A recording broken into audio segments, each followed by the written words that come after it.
Hello, future travelers. Welcome back to Legalopolis. In today's video, we'll explore the key differences between immigrant and non-immigrant visas for United States. Stay tuned and let's get started. Friends, US visas fall into two main categories: immigrant and non immigrant visas. Immigrant visas are for individuals planning to settle permanently in the United States, and in contrast, non immigrant visas are intended for those who wish to visit the United States temporarily for the purposes of tourism, medical treatment, business, temporary employment, study, or any other short term activity. However, before we delve further, we must understand why it's important to know the difference between an immigrant and a non immigrant visa. Number one, because it tells us about the purpose and duration of our stay. Number two, it makes us aware about the eligibility requirements for applying for those visas. Number three, it informs us about our legal rights and responsibilities. And number four, it also gives us an idea about the long-term implications of those visas about us and our families. Now, friends, let's look at immigrant visa. Now, immigrant visa enables foreign nationals to live and work permanently in the United States. Now, this type of visa typically requires a sponsor.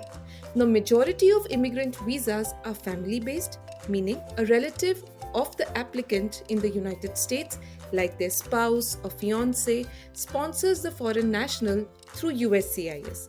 However, employment-based immigrant visas are also available, typically requiring employer sponsorship.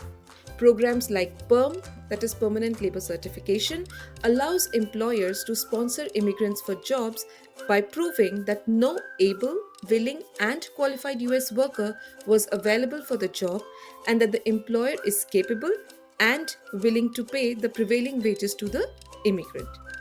At the same time, certain individuals, such as those with extraordinary abilities or investors, can petition for themselves. Now, as far as processing of immigrant visa is concerned, there are two categories. Number one, those applicants who are residing outside of the United States. In those cases, at the last stage of their green card process, their application is forwarded to a US consulate or embassy in the country of their residence for further processing and visa issuance. Once their visa is approved, the intending immigrant must travel to the United States and present this visa at the US port of entry before it expires. Thereafter, a CBP officer interviews them and checks their documents. After the review and after being endorsed by a CBP officer, the individual becomes a lawful permanent resident. And number two, this is the case for those individuals who are already in the United States. And in those cases, the final steps involves filing Form I-485, that is Application for Adjustment of Status, along with applications for work, that is I-765, and travel authorization, that is I-131. However, once I-485 is approved, permanent residence is granted. Now, friends, let's look at non-immigrant visa. Non-immigrant visas are designed for foreign nationals who wish to enter the United States temporarily for a variety of reasons like tourism, business, medical treatment, temporary work, studying, etc. Now, applicants typically apply for a non-immigrant visa at a US consulate or embassy in their home country or the country where they are currently residing. They have to fill out Form DS-160 and also provide additional documentation depending upon the specific purposes for which they are seeking the US visa, such as studying or working in the United States. You can watch a detailed video on filling Form DS-160 and also troubleshooting DS-160 errors here. Now, friends, once the applicant receives a non-immigrant visa, it does not guarantee them entry into the United States. It's only an indicator that a consular officer has determined that the applicant is eligible for a particular purpose of travel, like tourism, education, but the final decision on whether admission into the United States will be granted is made by a CBP officer at the United States port of entry based on US immigration laws. And at the same time, be aware that non-immigrant status is granted for temporary stays and is tied to specific purpose for which the visa is granted. Visa holders must adhere to the activities allowed under their visa type. Now, while an individual can hold multiple visas, they can only be admitted under one type of non-immigrant status at a time. Friends, I have made a detailed video on the difference between visa and immigration status. Please do check it out.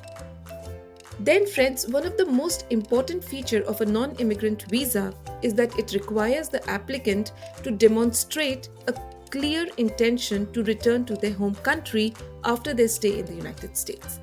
If a consular officer believes that the visa application is a cover for an intention to stay permanently in the United States, the visa might be denied. An exception to this rule are the dual intent visas, which allows the holder to seek permanent residence while in the US on a temporary basis. You can view detailed videos on B1, B2, H1B, L1 visas over here. So friends, the rights and privileges of an immigrant visa holder compared to that of a non-immigrant visa holder differ significantly. For example, immigrant visa holders have the right to live in United States indefinitely, whereas non-immigrant visa holders are allowed to stay for a specific period of time based on their visa type. Immigrant visa holders can work in any job, any industry without the need for additional work authorization, whereas non-immigrant visa holders need a work authorization, and their work authorization is often restricted to a specific employer or job type. And certain visas like tourist visas do not allow employment at all. Path to citizenship. Immigrant visa holders are eligible to apply for US citizenship after meeting residency requirements, which is generally somewhere between 3 to 5 years. Whereas non-immigrant visa holders do not have an automatic path to citizenship. They must apply for an immigrant visa to finally become permanent residents. Now, immigrant visa holders have access to many government benefits and services, including Social Security, which is not available to non-immigrant visa holders. Similarly, immigrant visa holders can travel in and outside of US with more flexibility compared to a non-immigrant visa holder.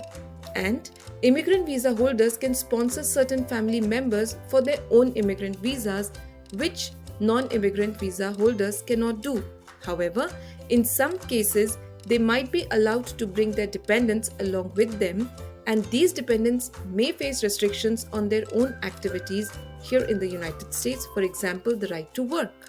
Now friends, this video will not be complete until we discuss another kind of visa, and that is the dual intent visas. Dual intent visas are those visas which allows the applicants to have the intent to immigrate permanently in spite of their non-immigrant status. So these applicants can be temporarily present in the United States for work purposes, but also have the intention of becoming permanent immigrants. Some examples of dual intent visas are H1B visa, which is for specialty occupations, L1 visa, which is for intra-company transferees, O visa, which is for individuals with extraordinary ability, K1 visa, which is for fiancé of a US citizen, and V visa, which is for spouses and minor children of lawful permanent United States residents. So friends, to summarize, understanding the difference between immigrant and non-immigrant visas is crucial for your US entry plans. Immigrant visas offer more extensive rights, including indefinite stay, unrestricted work, and a path to citizenship. Non-immigrant visas provide temporary residency with limited work permissions and no direct path to citizenship. The Dual Intent Doctrine allows some temporary visa holders to pursue permanent residency, but not all visas support this. So it's important to know your visa rules properly. So friends, I wish you all the very best with your future visa processes, and may your application be met with success. If you found this video helpful, please consider subscribing for more valuable content. Thanks for watching, and until next time, safe travels!